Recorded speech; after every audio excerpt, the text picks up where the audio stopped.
Get a partner, somebody who is going to assist you. I'm going to know business in them, but no we can on a stage. General one experience of doing. That call their mother. Who are feeling and what they go every month in what 1 million naira. Did the mabulo di mother? If Rodibwa, Ibundenza, Ibunya Kasiniga, Ijabuli in our village straight. Why happen to Chawani in our form in a village after 2 years? In a joke, how manage? Guess this is back. Oh, because he's a jetta, Ibudi, your son, I will get cordel. Get a partner or somebody who will be to you. Oh, when idea, or be you establish that idea, or double income. Oh, back here, a marriage you were blessed. Yeah, obviously, he never say Aguamaka. A man of Gawani, when there's Bagasi, or when you are contribute, or not Bacasiga, enough as a Jezebel. You are never working because why? Aguam Maloma, Monomorebles are contribute. Aguan, Mamma, possible, one of them when you're on them, Aguamaka, one of them when I call Aguamanama. Kiriki Gassi, on your name when you're on them, Aguamanama. Jessica West, Mamma, and the Behaguamaka. Aguago and buy beans and eat and cook, my friend. You will love TNU, na marriage. You are going down. Only a Basata love, Basata marriage. In marriage, here you would the key is understanding. Take it or leave it. Under an mother for love. Yes. No issue na marriage. Marry for understanding. Don't marry for love. For those character, name man trollete muna woke. Ijeje kwetonya because of ifili na ego donya anaka. Man onwelo lifestyle on ebi edekwa we. Mana iman trollete nwe. Man odi konya go change the future. Ije kwete na ega ania. Ihe obana mega na manager ogo ameno nwe. O wonu we okay change no wa. They want to be. Yende ba yana about love. Oh, I too love this guy. You know possible. I too understand this guy. So don't marry who you don't understand. Woke kwesi a wife body goal well established. That is when you are going to have a successful marriage. Ote woke are ready for marriage. Can one kwesi na ready for marriage. Onwere ye na you are not ready. She's not ready yet. Big eji malo one di go ready bo. Ebayaka I go chago come school. What are you doing now? I am learning tailoring. I'm doing POS.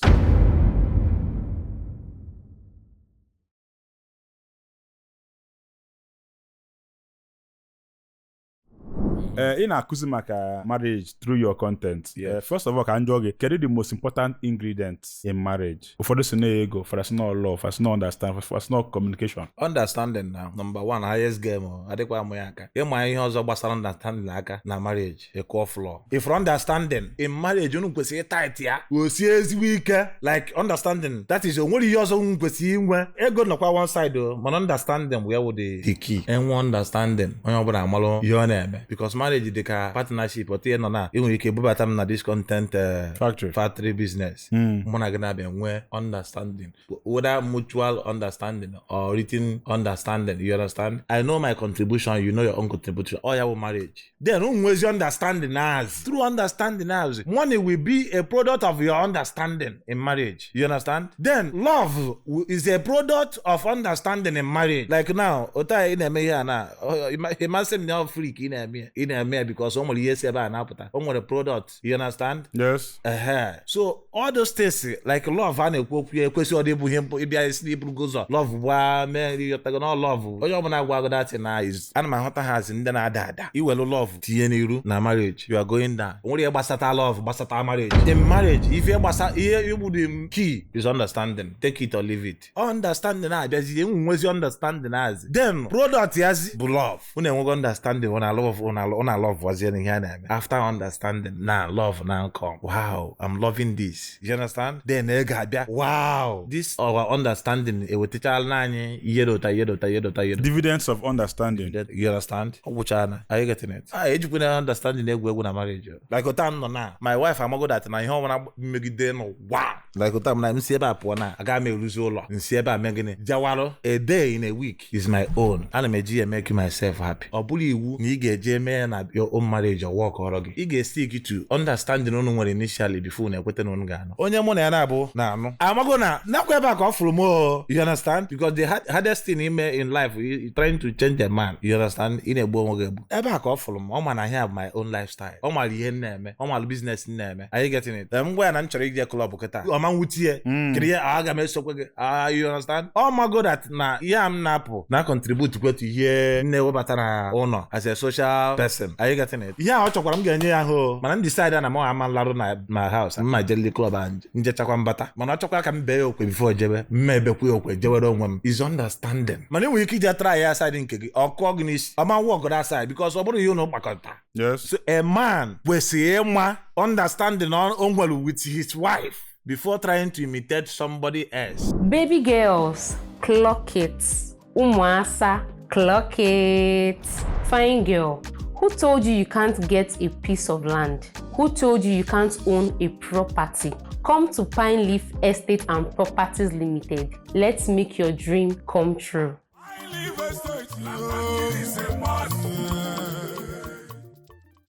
Okay, one can be feeling I get here wrong in marriage now because I have so many divorce cases. I know that about say can be feeling I get here wrong. This okwa na agalo mwan, gina woke na yi. Emago the kind of work each on your life. Onwe character you got tolerate mu from worker. Initially, obu na follow those character na man tolerate mu na worker. Ijeje kwete onya because of feeling na ego do onya na aka. Mana onwelo lifestyle on ebi edekwa we. Mana man tolerate mu ye. Mana ka onye ahụ ga-echenji the future ije kwete na ị ga-anụ ya ihe ọbụla mmege na manager ọgụ amere nwe ị na-aghọta na yes ka m gwalụ onye na-ebi ajọ ndụ like onye mana ori ka ọ na-ezu mana ịlọvụrụ ya mana ọ na-adịghị ka ori ya ọ na-ezu na ọ bụrụ obi ya ka o ji ezu dị ori and ọ bụrụ na ịbata na ị ga-echenji nwe ya bezo na ori ahụ ọ na-ezu esizi ya ka ije anụbụ ya mana ịma na ịma ntọrọlet nwu na di gị mgbakwa na enyi gị nwoke na-ezu ori ị na-aghọta ya mana esi na ọ bụrụ na unu etago unu bido na ị ga-echenji gị ya ọ ya wụ ihe na-akọ so many people ji break up na marriage because ijezi eje try ba ihe ahụ feeling na try ya na ị ga-echenji ya bụzi na okwu ya change ọ ya bụ anụkwazi mmezi you understand ọ ya bụ anụkwa ma na-abanye na the thing I no wan marry again I think say I go change you I no know say I no go fit change you o nwere nwoke change n'ụwa onwere onye si na nwoke change ya bịagwa m otu esi change nwoke a you understand onwere nwoke na-eji aka echenjila onwe like lifestyle m na-ebi oge m dị single abụrụ ya ka m na-ebi kịta m nugo nwaanyị ewelugo m aka m dobe onwe m ọdụ ọ bụrụ na ọhịa ahụ gwara m because before na-achịgwa m ihe ahụ na-agwa m my parents agwachago m ya o nwere ị ga-agwa m tata mma m na-agwara m as a woman o nwere ihe ga-agwa m today mma m na-agwara m because ihe ọbụla ifi na ị na-afụ mma m afụsego before you are you getting it so if I no change na you go come change me gị na nwoke na-edeti ọ dịghị ka o nwere ihe ọ na-eme ịlikụrọ ọsọ ya bụ na one single fault ọ ga-agbasi ike don't accept ọsọgo na ọ ga-anụ gị hapụ ya si ya mba ihe o nwere ihe na-eme ma likụrọ ọ ndị a na-alụ mmadụ for love bụ ndị na-enwe issue na marriage marry for understanding don't marry for love love a kịta kwesịrị ịbụ understanding ihe ndebe anyị na-akpọ love kịta kwesịrị ịbụ understanding nghọta ihe ndebe anyị na-akpọ love oh I too love this guy ihe kwesịrị bụ I too understand this guy so don't marry who you don't understand so ime ha na nwoke understand ama nwe divorce nwoke eme nwaanyị understand ama nwe divorce you understand o nwere ndị nụrụ nwaanyị taa nwunye ha bụrụ ajọ mmadụ mana ọnụ ha gbara ha amaghị ka ha si control onye ahụ enwe mgbe nwoke kwesịrị ilu si na olugo oge ịnụ nwaanyị ọ nwoke kpata ego ka nwoke lụta ụlọ ka enwe mgbe bụ na nwoke luo ọsị na o kwesịgo ịlụ nwaanyị gaa n'iru nwoke na-etolu o nwere mgbe bụ ịnọkọta in your life agụụ ya agụba gị then agụụ ya ga-agụ gị I want to be what I want to be called a father ọ na-agụkwa ogbenye gụọ onye ji ego mana ọ gụọ gị azị ogbenye ya bụ na ego adịghị gị n'aka ije gbalụje eme ya ize mistake itorubie mana mgbe ahụ ji agụ gị o nwere mgbe ọ na-agụ ihe m na-agwa gị lifestyle a nwere oge ọ ga-agụ gị as a man o bido ịgụ gị ifu ego n'aka gị mee ya itoru gị enwere age dị iche iji anụ nwaanyị ị nwere ike ịdị 18 years yie mmadụ for 8 years ya na ịnụ nwaanyị ọ bụrụ ofu ihe ka ọ bụ. Every election victory begins with a good media projection and visibility. For this reason, BAM Interview has created this campaign space for all our political candidates to reach out to Ndibo and convincingly tell them why their vote should be in your favor. Hurry now, contact the numbers on your screen today. Let's take you a step closer to your victory.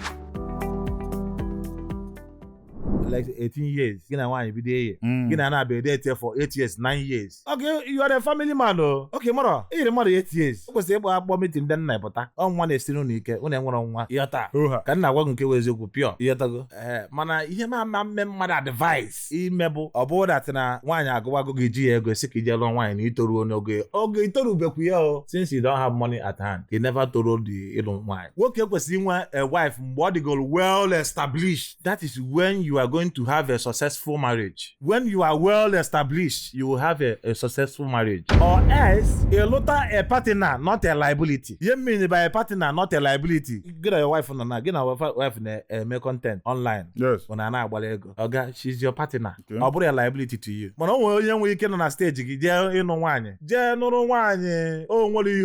experience of doing. They call their mother. They will go and tell their mother. You man problem like this, with one solution. Go a feeling and what they go every month in what 1 million naira. Did the mabulo di mother? If Lodibwa, Ibundenza, Ibunya Casilika, you just bully in our village straight. Why happen to Chamwani? You're not forming a village after 2 years. It has to work out manage. Guess this is you understand? Oh, because he's a jet type would be on your son. I will get cordel. I wouldn't grow. Get a partner, somebody who is going to assist you. I'm going on with business in them. Or such idea, or somebody will be to you. When idea, or you establish that idea, or double income. Oh, back a marriage you a blessing. I will go and buy beans and eat and cook, my friend. I said, yeah, obviously, you never say Aguamaka. A man of Gawani, when there's a bag, or you other contribute to.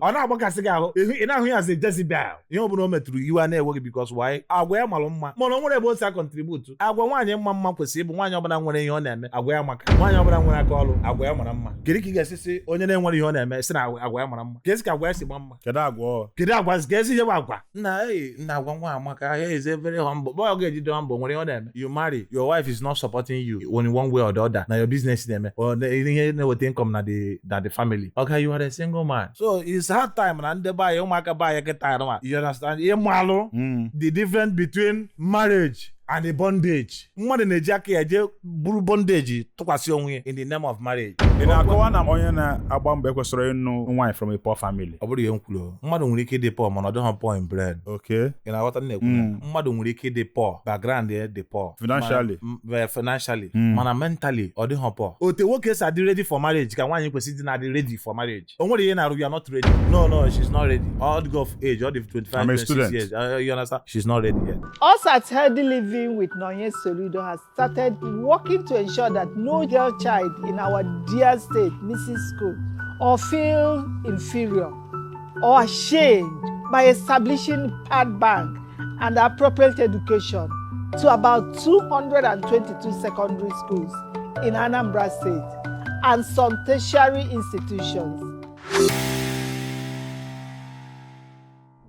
Big Malo, one you go ready. I go to school. What are you doing now? I am learning tailoring. I'm doing POS. I'm doing POS. So you understand? I put on them kind of fat makeup. If I'm a fat rich in a kid, the Saraba, with an atego, or one any other thing. You know, but Tonya Tata, Mamma Nina, you're from Machara, but whatever you contribute to anything. You got for a girl or not, worry, a larry different arm, then with Tego. You understand? Obiadia on a more for my Monia Bazena, do whatever you support the husband there because only your experience of doing. The only thing on experience here lot with ego. Okay, to go a wife material who a girl be ready to support you no matter ego not being one. Wow. Okay, but like go about tialaka. You understand? At least I'm going I wouldn't know go the tangent no go go do without go. One some ego and now some married people now marriage. You hear them. Obo no one. One of us said when you get knock at a second well 1,000 ajide when you want me na pass you through. You do 1,000. Okay, you're not married. Actually, the rich are getting richer, the poor are getting poorer. Just like the rich are marrying richer, the poor are marrying poorer. Ke man the rich ya no rich, poor na no poor. Abuna malu be nwanye ta. Oda bram no nwa president kangalo. Aga malu waya anya. I didn't hear me kata no wa case ni ngomi poverty. You understand? When you make na actual medical ganya na kwabaro. Na kwa go say be simple life na actual medical nya. Itago kwa. When na achoro ha no go na this position. They want to maintain it to entirety. Achoro poeba. Achoro ka family achoro short.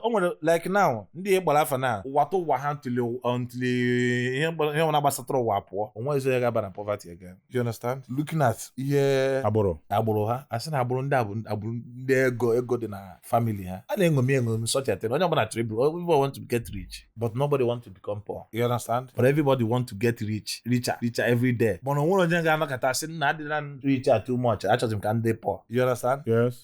So why echizi na-ekwu ka onye ọbụla want to get rich na? Are you getting it? Yes. Yeah. So ọ ihe a na-engomi ka ọ bụ. Onye ọ dabara o merụ otu ahụ. Yes. Ọ dabakwara gị si side ọ dabara gị because ihe ndị anyị na-awụcha destiny akara aka ka o nwere ndị bụ si na family ego dị na ya ha jee nụ nwaanyị jee na family ego na-adịghọ ịghọtago jee na family ego na-adịghọ jee nụrụ nwaanyị ọ destiny ebe ọ dabara onye ahụ. You understand? Doesn't mean na ọ dabara gị na ebe ego dị na ịma nje dị ya ọ dabara gị ego ọ ka nụ mmanụ ụta nọ na Obijasi na na-egwu ogwu ya ọ ga-akara m mma na mụ na ya na-abụgọrọ ọgọ for just 1 month Temporarily. like temporal ọgọ mzagoro ọgọ Obijasi for 1 month adị m oke ịmakwa ihe ọ ga-enye gị ịmara oke nwa nke na-anụ nwa Obijasi nke nụtụburu nwa just be ya nke nụtụburu nwa Obijasi asị gị na onye na-arị ya nke nụtụburu anụtụ dana ọfọ ihe ọgọ na-ekwuzi ya O jee pụta. DJ godo pụta Contact ya Grace. na ọfọ you At least amụtago m na agwa nwaanyị bụ nwaanyị na-agba mbọ. Onye bụ agwa ya. nwaanyị nwere ezigbo agwa Ndị na-achọ virgin, ị na-achọ virgin ọ ritual ka iche ime ka ọ bụ nice sacrifice. ije wee gwọrọ ọgwụ ego Even virgin, a na-enwe foolish virgins. Ọ dị na Bible. Among the 10 virgins, enwere wise virgins where the 5 foolish virgins. kama ị ga-anụ nwaanyị na-amara nwoke na-adọrọ supportive nọọ nwaanyị nwere thousands of body counts that support your life. Universal charger. Yes. No borehole, my support Asking way. you will go far. Inweta ego, people will not speak bad about you. If you go bad DJ ni onye nwere ego asị na ọ bụrụ ezigbo mmadụ. Good news. From anywhere you are in the world, you can now be our guest on BAM. As long as you have an internet connection and a mobile device, you can now be interviewed from our studio anywhere in the world. Contact the numbers on your screen to book a session with us.